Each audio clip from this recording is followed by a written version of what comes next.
Welcome to Small Town Bonsai and the Bonsai Therapy YouTube channel. And today I have the honor to interview my teacher, the great David Cutchin, well recognized all over Florida and the nation. Thank you for doing this with me, Jim. Yeah. Thank you. Feels weird to hear that introduction, but okay. You're too humble, man. You're so good at this, and you're too humble. Let me start with getting a little bit of your background. What drew you to bonsai initially? What made you get into bonsai? I was an 80s baby, so it was largely Karate Kid. For real? Yeah. Okay. Because I grew up in the 80s, so I remember seeing the initial movies. Wasn't really into Cobra Kai. Yeah. Don't really like the new series because it is like a flip from what was actually bonsai at the time when those movies come out to now just being Kansai, essentially. Yeah. Kansai and cars. But yeah, that's what I got into it. And then I would say what made me end up doing it as an adult was almost for depression or I enjoyed working a little too much in the Forest Service as a firefighter. Okay. So that took over family, and for a long time I allowed it to. So bonsai was kind of that thing that, besides kayaking, I could do at home. So I started doing it like everybody as a hobby. Put it in my window, murdered it, so I didn't have one for many years, and then my wife talked me into getting one when we were going home because I'm from Panama City. So I went to the same place that everybody goes on I-10. That's nice. You're given a pamphlet with some information on it, but no one ever answered that phone number. Ever. Oh, wow. So had that retailer never answered the phone, or had they answered the phone, maybe I would have never ended up here. But because of that experience, that's how I found this nursery.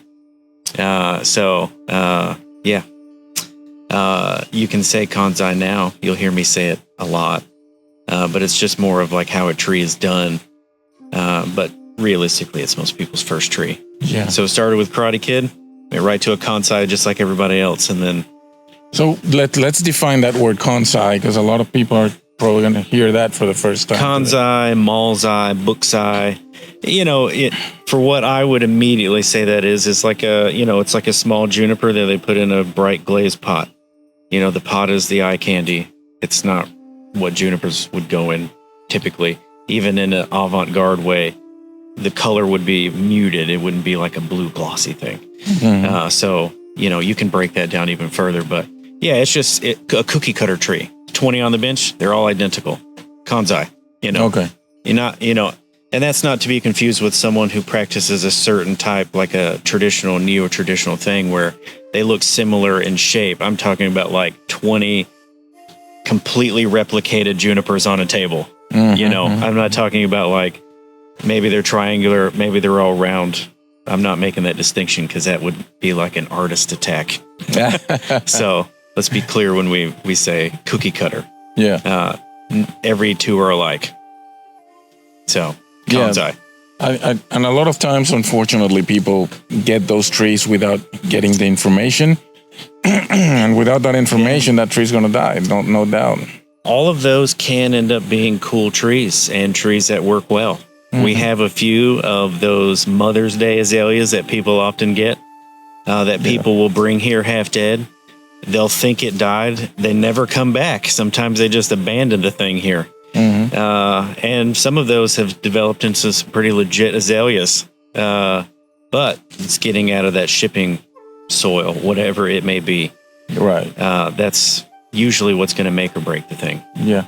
So one of the criticisms that I have from people who buy them, what they call bonsai at Lowe's or big stores like that they're made by the millions in China and brought in horrible soil. But like those ficus, they can be pretty awesome if you take 4 or 5 of them and screw them together. And fuse them into one killer looking tree. So it can be done. It can be done even with that cookie cutter tree. Very nice. Yeah. So after that, how did you evolve into the artist you're today? From getting that little bonsai, that little tree that eventually died, and then you got another one, to the bonsai artist that you are today. How do you evolve into that? I think it's there's no way you're going to bond with everybody in bonsai. You kind of bond with people's character, or their frame of mind, just in terms of how they see bonsai. I think for me and Dave, there are a lot of things in bonsai that we both appreciate, and to us, they're more important than something else. I guess you could say, like, we're focused on craft and specifics. We're never focused on popularity. I've never competed in a show. It's just not my jam. Like, for me, like, I would relate it to how I was in the Forest Services, because I was a firefighter. We would get inspections on our equipment, like our bulldozers and stuff like that. But they would always tell us when his inspection was. So then you go and everybody prepares. So when the inspection comes, everything's perfect. And it's like, well, that's not really a reflection of readiness. You just show up and then see how it is, and then see how well you did.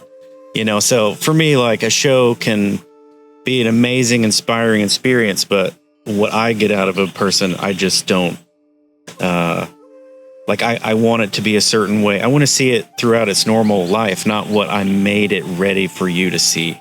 And so it's like you manipulate what the viewer can see in that regard. For me, that's where I'm not not really into it. And that's how Dave is. I appreciate that about him. He's displayed plenty of times. But it's always, he's always doing it for him, and just wants people to see some stuff, the awards and things.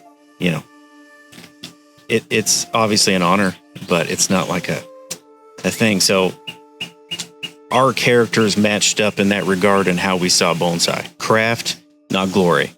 When it came to Ryan at Mirai, I think we fall together on an ecological standpoint in terms of how bonsai can be used, I guess in short, to glorify trees, because we're both into what trees are capable of. So I think we both have that mutual interest, and I like to understand the finite, responses of a tree. That's obviously what he's into, if you've ever seen it. He's into the finite aspects of bonsai, and it's largely so you make less mistakes and you do the tree justice if you're going to intervene in its life. So if you look at something like, oh, that's just a $10 tree, it's always going to be a $10 tree. But to understand how to make that $10 tree a $100 tree, not in just a monetary way, but just in a glorified way, right.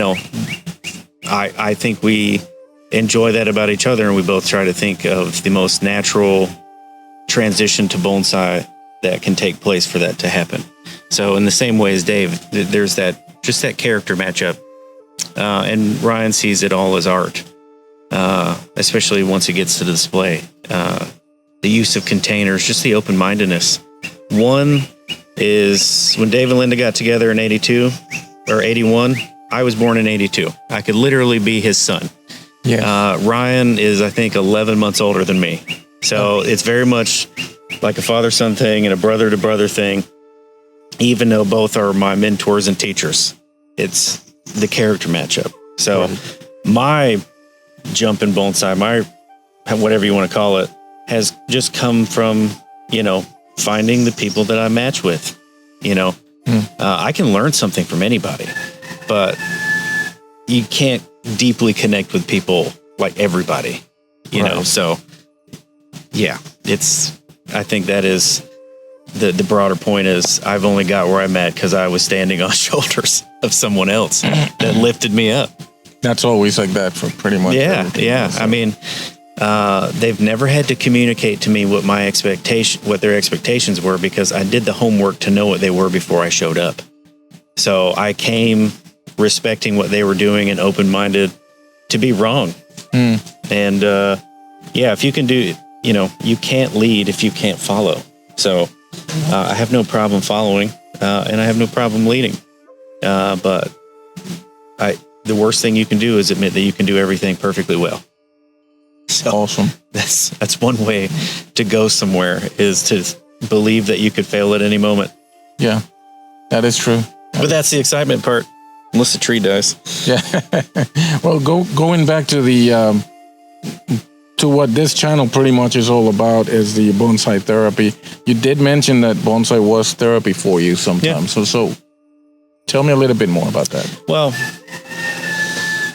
people have expectations that are beyond just like basic needs. Trees have a very basic need: light, air, water. There's a lot of things that are an aesthetic, technical thing that they need a whole lot of things in terms of bonsai, but their basic necessities, when they're met, they can be pretty happy, and it's just as basic for a person. But we have so many exterior things that we have to deal with. So working on bonsai kind of just simplifies that back down for me, where when I was firefighting, I could completely tune that out. When it came to things that would bother me depression-wise, well, in this moment, this thing needs me. I can tune that out. It's not like you forget it, but it's a distraction. Right. And from a psychological standpoint, people that are willing to care for something else are more willing to care for themselves. Yes. That's why they may end their life if that pet dies, or in this case, if that tree dies. Maybe it was their spouse's, and it was the last thing. It was their spouse's most favorite thing in the world, and it died under their watch. It would feel like that person died all over again. So, yeah, in terms of someone doing this for a living, if you don't consider that, you could literally ruin someone by something that you value no more than $35. Wow. So, Yeah. Bonsai, there is a powerful aspect to it as a person, and you can draw a lot of pride from that if you can do it well. So, I took that value of it from trees, and that's almost my approach in teaching it is not knowing what that other person is going through, but you find out through the tree. Yes. In a way. So, and like for me, the matching your experience, when I'm working with a tree, I forget about everything else. For me, it's the tree and me. And sorry, Nancy. And that's it. Yeah. Sorry, Katie. Well, my wife knows how beneficial this is for me, and that's why she supports me, even though she's not a bonsai person. But oh, she is. She If you're married to someone in bonsai, there's no not being involved. Yeah, absolutely. Because you can't do it all. Yeah, no, not at all. And she does help me a lot, but her support, and when I got sick the first time and I wanted to come back to bonsai, and I said to Nancy, what do you think? She got up and let's go to a nursery and find something for you. So, I mean, she's been very supportive in that sense, but definitely. I wouldn't have gotten mine if it weren't for Katie. Because Right. I looked at it and I'm like, I've killed these before. I am not paying $75 for that tree. Yeah. And Katie said, if you don't get it, I will. And I'm like, but I was a hard no. Yeah. I was a hard no. And look at you now. Yeah. Yep. So, in that sense, when you're talking about those little trees the first time, what is one common mistake that beginners make, and how do you think they should overcome it? How somebody who wants the internet. Yeah. Yeah. Which is kind of ironic because this will be on the internet. Yeah. But no, it's great to have the entertainment. It's great to take pieces of advice. But if that advice is not tailored to your environment, it can be the most destructive thing that you do in bonsai. Is, like right now, we're not talking about how to take care of this or that tree. Right. That's not harmful. But when you're making bold statements that are, definitive, and someone takes and applies that to their tree, say maybe they're like 8 zones different than you. Right. I think maybe a fear of that sometimes is people, if they are too specific in a video or some sort of clickbait. if you were that specific, then maybe you would have less followers because you weren't people would be like, oh, well, that doesn't apply to me, I'm not going to watch it. So it's one of those things you kind of like selfishly go after for the popularity you need to do this for, whatever reason. So the internet can be a dangerous place. I'm a French model on the internet. French model? Yeah, totally. Can't you tell? My accent. But I think that can be a rough thing. I would say if there was an advice, even if you don't, this happens a lot generationally. Like a lot of younger people don't want to listen to older people, especially if they're not into their bonsai. Or a lot of the older generations, they're not going to be up on horticulture as much because it wasn't so readily available to them. Right. That's not a diss or anything. So younger folks don't want to necessarily look at what they see as just an older person's hobby. Like maybe they view themselves as taking it differently in a serious way. But there's a lot to learn from just about every aspect of it. So even if you're not into their stuff, they probably failed more times than you. Yeah. There's a nugget in there somewhere. And in the same way, a lot of older generations feel like, it's like one day your kid is going to beat you in basketball. That just is how it is. You can take that however you want, but you would expect to nurture some younger generation so they can be better than you. That's the idea, that they would become better at something. Yes. That's a success on your part. Absolutely. So the younger generations, you may not like the way, say, you're in a club and some new people come in, maybe they're in college and you're like, oh, really, they're not talking about, it's like expecting to like the same kind of music and you're 50 years apart in high school. That's a difficult thing to, they're not your grandkids. You don't have to love them. So the same thing as far as they're not your grandparents, but, and I say it in that way because there is a massive age disparity in bonsai. And I say that from traveling around, like I see a lot of certain ages, and then there's 20-year gaps between those groups of people. I don't know why that works out the way it does, but it's one thing I've noticed all over the country.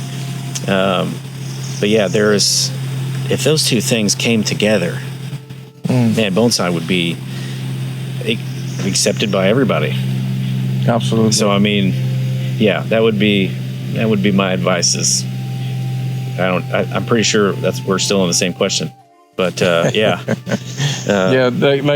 something to learn even from the things you're not down or you're not into. What I tell people, in my opinion, I know I'm at a certain age that I'm doing this because I love it. This is therapy for me. This is what I want to do, regardless of what happens. But I know that I'm probably never going to be famous. I'm never going to be, and I'm not interested in any of that. Money, fame, fortune. A Jedi craves not these things. Yes, yes. So the definition of success that I have created in my mind for me is that maybe someday there'll be an artist traveling around saying my first bonsai came from Small Time Bonsai or something like that. That would be for me a fantastic idea. I have seen this with a few artists, like the one that immediately comes to mind is Mary Miller. She's a Florida OG. She met a guy, probably 10 years ago now, who approached her at a convention. He's like, yeah, my dad used to come take classes with you in Miami in the 70s or the 80s or something. And he was just a little kid. And because of those experiences, he wasn't into the bonsai when he was little, but because of that, when he saw Mary, it was like she was a celebrity, because it was like my dad was so into your trees and you're the only reason I know what bonsai is. And just, it was, you never know. You never know. You never know. You think of somebody like Ben Lorber. When I met that kid, he was this tall. And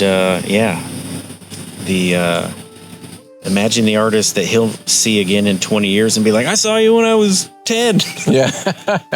You never know. You never know. That's it. So just to finish, can you share a story about one specific tree that have taught you something that you did not expect to learn from that tree? That's a tough one.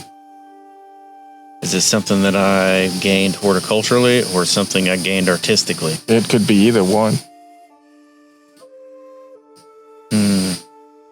I guess you could kind of say almost the boxwood we're working on now. It's such an old tree. It's one of those trees that people say like, oh, it's never reduces, it never backbuds, it's slow to develop. People typically pick on it. But yeah, another artist that just said to me, just don't underestimate how much they can grow during the wintertime for a broadleaf evergreen. Yeah, paying attention to that. Almost everything I've ever heard in every corner of the country, except for just from one person who is not Japanese trained, who is just like Dave in the sense that he's had to do it all through trial and error and hold his own weight against those who are Japanese trained, which can be a difficult thing. Yeah, I took that piece of osmosis-like advice that I was given and applied that, and it's become one of my favorite species because of it's completely different than anything I had ever heard, and it was the most beneficial thing that I've been able to apply across many species. So, yeah, even those things etched in stone and bonsai, there are some things horticulturally that will evolve. That's natural. Science improves. But sometimes the evolution of something horticulturally is hindered by the evolution of something artistically. And I think maybe that's how I would relate most boxwoods in terms of bonsai, that was the big eye-opener for me. Yeah,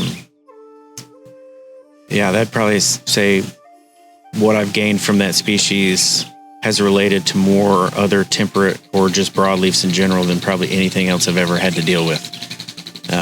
If you break those things down, I don't mean strip them by trunk chopping them. I just mean when they're worked with a pair of tweezers or worked with the same consideration of a pine, they will teach you more about broadleafs than almost anything. Awesome. So those have been so awesome. So awesome. David, thank you so much. Yeah, man. I really appreciate it. For those who haven't heard, D&L Nursery right here in Ocklawaha. I'm sorry, Ocklawaha. Ocklawaha. It's okay. You're from Puerto Rico. It's my southern accent. You have David, once again, thank you so much for everything that you've done. Thank you for this interview, but thank you for accepting me as a student. Yeah, man. For the last 4 years that I've been coming here, it's been a great experience. I always learn something incredible. I always come out of here, even when I don't come for class, I just come to help around. You always have the time to teach me something, and well, you have the character. We kind of get along, a little bit. We get. I like you like 99%. Yeah. All right, no, of course, but you do good work. You do good work. Thank you so much, and I love being a student here. I love every time I come. This is a little piece of heaven on earth. So if you haven't been able to visit D&L, you definitely need to take some time and come down here. They have some awesome pre-bonsais and bonsais. If you really want to grow in the bonsai art, not only get trees from here, because they're fantastic trees. We don't import. They don't import. Everything's grown here. And if you truly want to learn more about the art, definitely sign up for one of the classes. Tell me a little bit about the classes so people know. Well, we do monthly BYOTs. Those are always the second Saturday and Sunday of the month. You don't have to sign up for those. Anybody can. Tell me a little bit more about those classes. We do monthly BYOTs that are Saturday and Sundays. Those are like 9 to 3. You don't have to sign up for those. You can bring up to a couple trees. It really depends on how much work you can do. We'll get as much work that we can get done together. And then if you're want to be hardcore or want to be more serious, even if you want to do this for a living, we do year-long curriculum classes. That's what Wilson's in. Those are, we build pre-bonsai, we work with collected trees, and we work with different stages of bonsai. You don't supply your own material for those. It's very difficult to teach someone if the branch that they're in love with has to be cut off in order for you to learn something. So we assume all the risk by providing the material, but it's the best way to learn because bonsai can be expensive, and investing in that many trees, because it's repetition to get good at something. So investing in that many trees is way more expensive. That's what the year-long curriculum class is for. Those are for broadleafs and for junipers. Pines are still on hold. Florida's just a rough place for borers. So, that's the year-long classes. And then we have different events through the year. All those you can find out through our newsletter that you can sign up for on the website. All right. Don't forget to sign up for the website if you like this kind of stuff. So here we are at D&L Nursery, and we enjoyed an interview with David Cutchin, and I just wanted to show you just a few of the trees. And of course, you have to remember that cameras don't do justice to a lot of these trees. You really have to come and see them in person, and see how much wonderful work they have put into this nursery. Of course, you have your sprinklers working over there in the back. And I'm just gonna make a quick walkthrough. But truly, what I do recommend is that you come and enjoy what they have here. This is a fantastic opportunity. And if you're interested in learning more about bonsai, getting in depth of the fantastic art that bonsai is and the therapy that this can be for you, the relaxation that comes from it, contact them. Contact D&L Nursery in Oklahoma, and come enjoy either a one-time class on Saturdays, or if you want to go in depth, join the yearly program, and you'll come and learn a lot about these trees. They do focus on two specifically, the broadleaf and the junipers. So look at that. Okay. All right. And once again, if you like this kind of if you like this kind of content, please subscribe and give us a like, thumbs up. Thank you very much. Oh, so wonderful, such wonderful trees.